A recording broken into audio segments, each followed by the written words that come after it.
Con, the book of Habakkuk, chapter 2 and verse 3.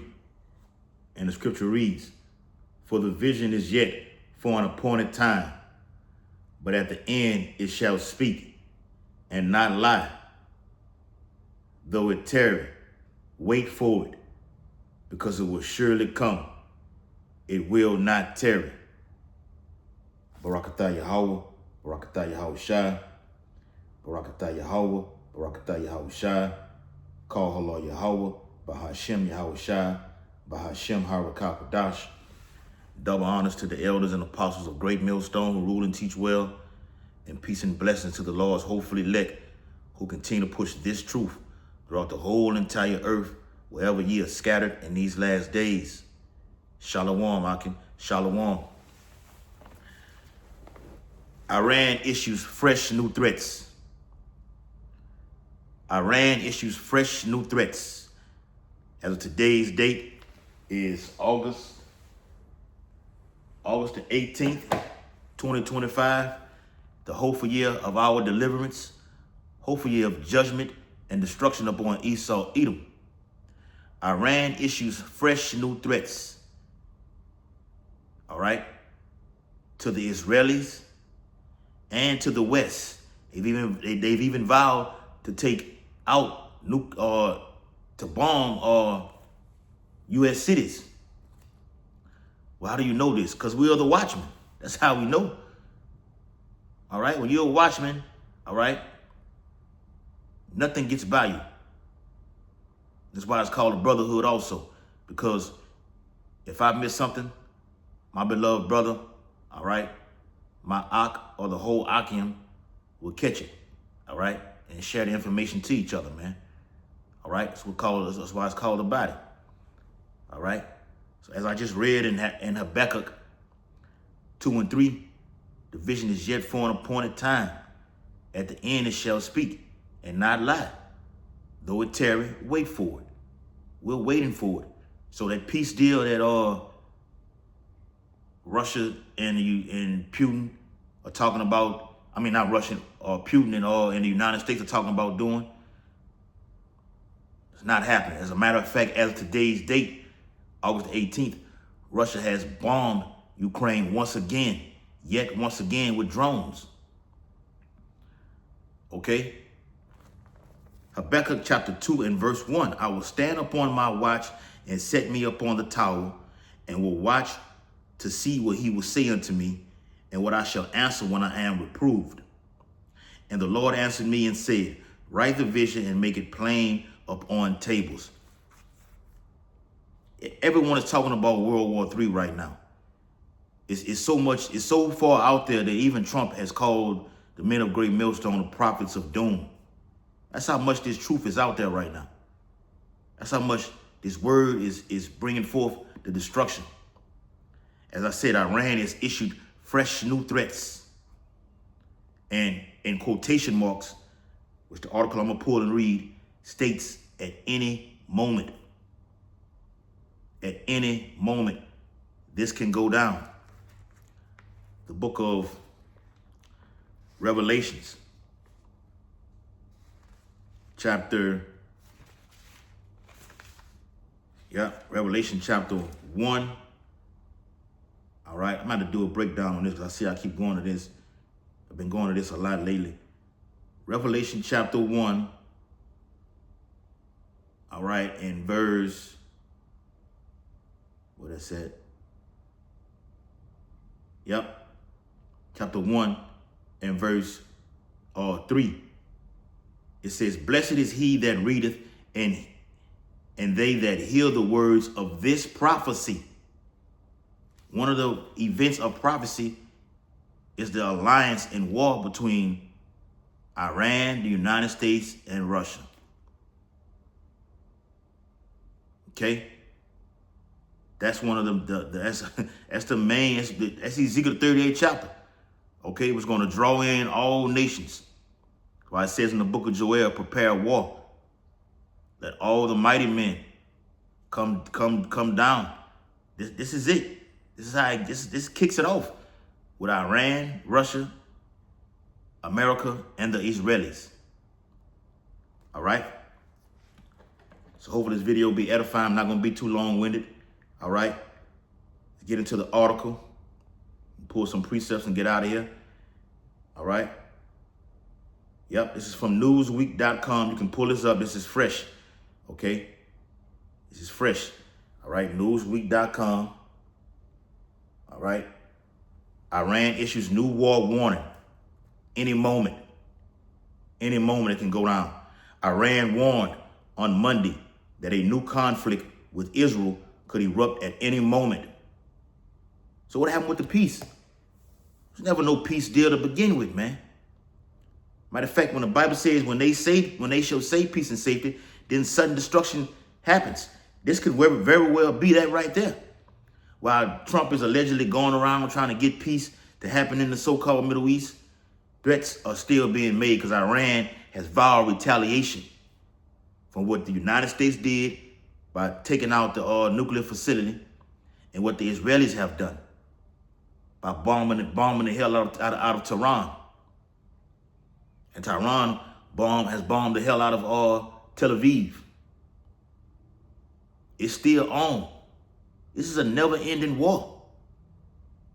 All right? A never-ending game, but it will end because it won't be a World War IV. But what I mean by a never-ending game, Trump cannot come in and say, look, that's it. No more bombing. Ceasefire. And people don't give a damn about the United States. They call the United States Big Satan and the state of Israel Little Satan. That's what those Arab nations call them. Okay? And I'm going to get into that in the Apocrypha with those Arab nations are going to do. All right? Particularly over here in Babylon the Great and to the land of Israel. All right? So it says,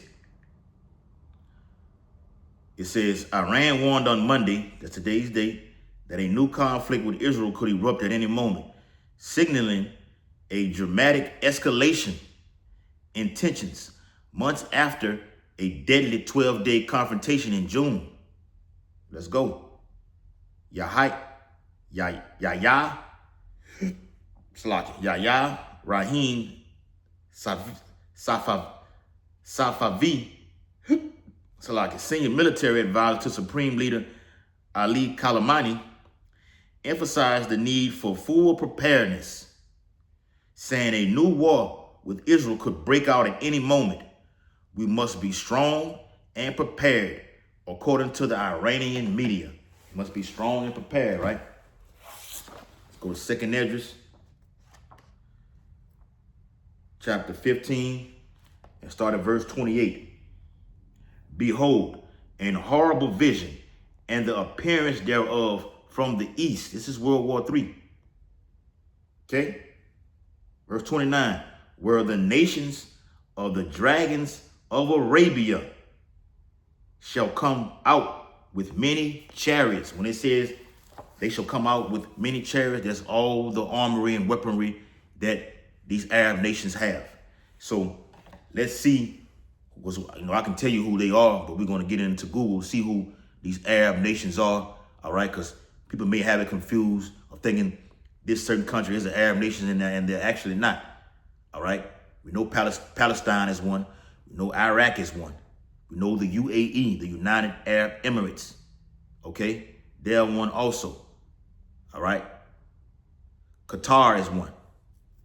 All right, let's prove it though. All right,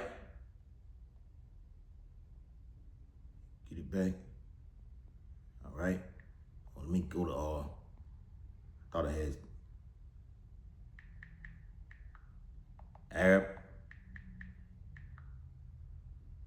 Arab countries. Right, here it is right there. All right, here it is. All right, Arab countries. All right, Yemen. Okay, Syria. All right, we know what the prophecy says about Syria in Isaiah 17 chapter. Damascus shall be a ruinous heap. All right, they're going to get bombed. All right, heavily. Sudan, Somalia, Saudi Arabia. Come on. Like I said, Qatar. All right, Morocco, Palestine, Libya. In Ezekiel 38th chapter, it speaks about those nations, all right? About Russia being a guard unto them, with Persia, Ethiopia, Libya. Those are all Islamic nations, okay? It says Egypt, all right? Jordan, all right? Kuwait, okay? These are Arab nations. This is what, when it speaks about the dragon, these nations, though, and there's 22 of them that's listed right here, they are going to come out with all their weaponry because they've been smuggled, and you could throw Hezbollah, Hamas, the Houthis, you could throw them all in the mix. They have been heavily backed by Russia. Russia and Iran has a joint alliance force. There's been times where Russia has given aid, financial and military weaponry to Iran. Iran has just reversed it and gave gifts back to Russia. And like I said, Hezbollah, Hamas, and the Houthis, they are backed by the Iranians. So who's supplying our, see how it's a chain thing? Who's supplying Iran?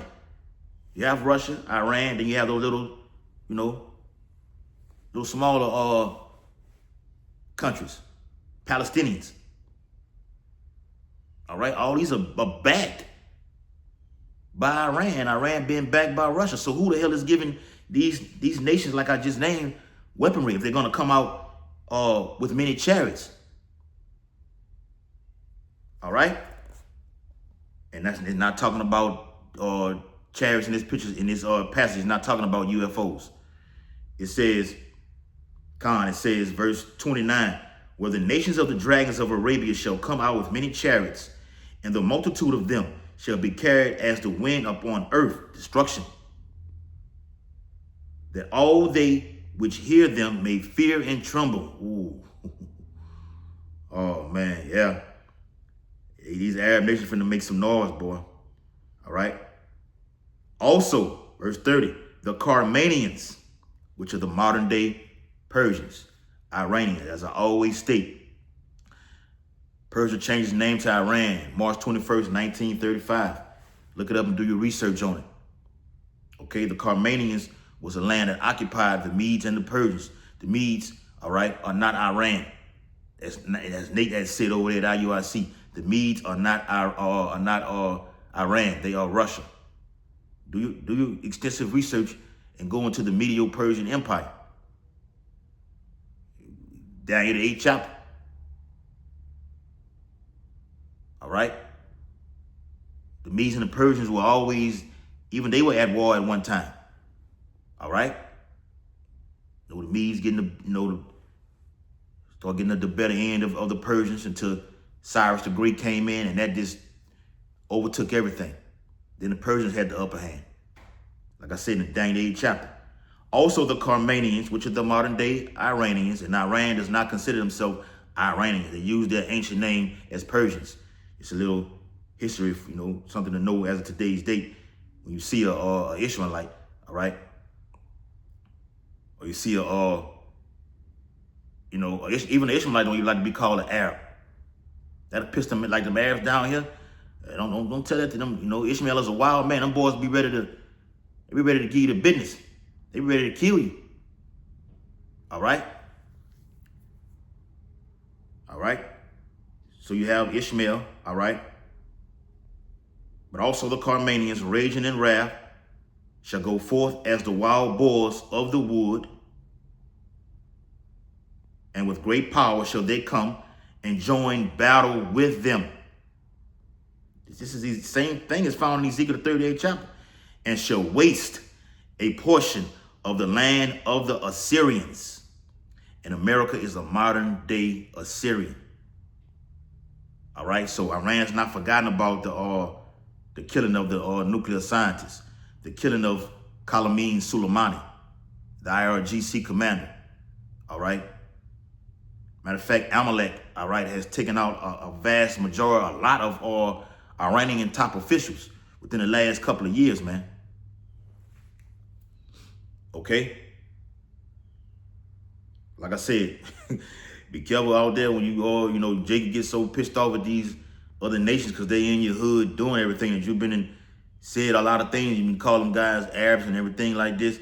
They get pissed off at you, man. You gotta watch it. All right? You gotta watch it, especially in these times.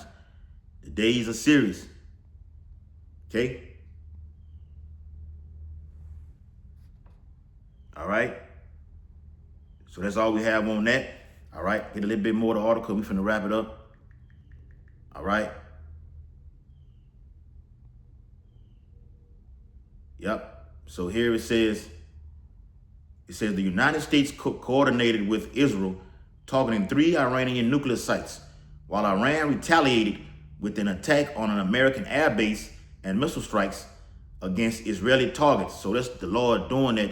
The Lord can let things pop off and then just pull it back. The Lord can let a nuke go off and that'll be, it'll be a stoppage of things. As it says in the 7th chapter of Revelation. Let's pull that real quick. All right. Revelation chapter 7 and verse 1. And after these things I saw 4 angels standing on the 4 corners of the earth, which is Michael, Gabriel, Uriel, and Raphael, holding the 4 winds of the earth. The 4 wind represents those 4 kinds that are spoken of in Jeremiah the 15th chapter. All right, which represent destruction. That the wind should not blow on the earth, nor on the sea, nor on any tree. And I saw another angel ascending from the east, having the seal of the living power. And he cried with a loud voice to the 4 angels, to whom it was given to hurt the earth and the sea. And cries not literally go into tears coming down his face. All right, it's giving them an order. Okay, here it is saying, it's that cry right here: hurt not the earth. It's a commandment, that that the king is given. Neither the sea nor the trees, Yahweh shall give it to the angels, till we have sealed the servants of our power in their foreheads. So as I'm bringing that out, it ties right into what I just said about the Lord can have some shit pop off as I'm reading in this article right here. With the attack on the from Iran on the military bases, and then it just goes away. Then it comes back, and when it comes back, Lord willing, this next time it's gonna be on and popping. As I read earlier at the opening precept in Habakkuk, all right, though it tarry, wait for it, because when it happens, it will not tarry anymore. You got to look for it no more. The involvement of both nations highlights the conflict's international reach and implications for regional stability and U.S. operations. We are not in a ceasefire. We are in a stage of war. I said it. No protocol, regulation, or agreement has been written between the United States, between us and the United States or Israel. This is coming from the Iranian regime. He stressed that Iran must be prepared for the worst case scenario, emphasizing that the country's armed forces and government need to remain fully ready for any situation, highlighting the importance of military vigilance amid persistent regional tensions. It's going to be an all-out war in the Middle East. Okay? So let me end it off with this. All right? It was one of them that I wanted to get. Right, might be up here a little bit. Yep. It says, meanwhile, Israeli Chief of Staff Eyal Zamir has issued a counter threat, asserting readiness to strike Iran again. Speaking at a military ceremony, he said, "We are ready to attack again when necessary," describing the June conflict as a preemptive war aimed at eliminating an existential threat before it becomes a real danger. Meaning what? Taking out the whole nuclear facility. They just bombed a little portion of it. All right? But Israel wants to wipe the whole nuclear facility out because, like he just said, it's aimed at as long as Iran has a weapon, there will never be peace in the Middle East, according to the Israelis. But Iran is going on record to say, look, this is for peaceful purposes. All right? Our weapons are for peaceful purposes. We're not going to use them, but we will. We feel threatened. We will let them use. All right, loose. I mean, all right. So end it off right here. Jeremiah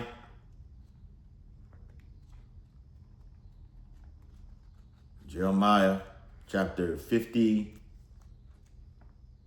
51. Right? Jeremiah chapter 51. Yep. Jeremiah, let me read it right here. Jeremiah, it's like I'm in Isaiah. It's like it. Jeremiah chapter 51. Jeremiah 51. Yep. And verse 1. Thus saith the Lord, behold, I will raise up against Babylon and against them that dwell in the midst of them that rise up against me a destroying wind. Wrote about that wind representing, we done read the wind in Second Ezra, the 15th chapter. All right. We read about it in the righteous side of it. All right. In Revelation 7th chapter. And we're reading it here. All right. Again, in the 51st chapter of Jeremiah. And that wind that they're talking about here is that nuclear radiation, that blast, man. I'm probably finna watch that on the History Channel. That's my top 5 videos this year, man. That nuclear war. I think it's like 50-something minutes long, man. Each and every minute of that video on the History Channel is what's the word I'm looking for? Is devastating, man. Every minute, every second of it. Okay? I'm gonna share it in the chat. Jeremiah 51. All right. Jump down real quick. Jeremiah 51 and verse 11. It says, make bright the arrows, gather the shields. The Lord hath raised up the spirit of the kings of the Medes, for his device is against Babylon to destroy it, because it is the vengeance of the Lord, the vengeance of his temple. The Lord gonna step in and protect us, man. The Lord gonna take down these nations via nuclear fire, be a war in heaven. The Lord comes out victorious, you know, as it is written, according to the 19th chapter of Revelations. All right, the 13th chapter, 2nd Esdras. This is victory, man. All right. So with that, I hope this quick lesson was very edifying. All right. Iran issues fresh new threats at any moment. So at any moment it can go down. So that's why the Lord told us to watch as well as pray. Giving all infinite honor and glory and praises to Yahweh by Hashem, Yahweh Shai, by Hashem Harakapadash. Double honors to the elders and apostles of Great Millstone who rule and teach well. And peace and blessing to the Lord's hopefully elect who continue to push this truth. Abad Babal, Kwam Yasharala, Shalom Akim, a mighty Shalom.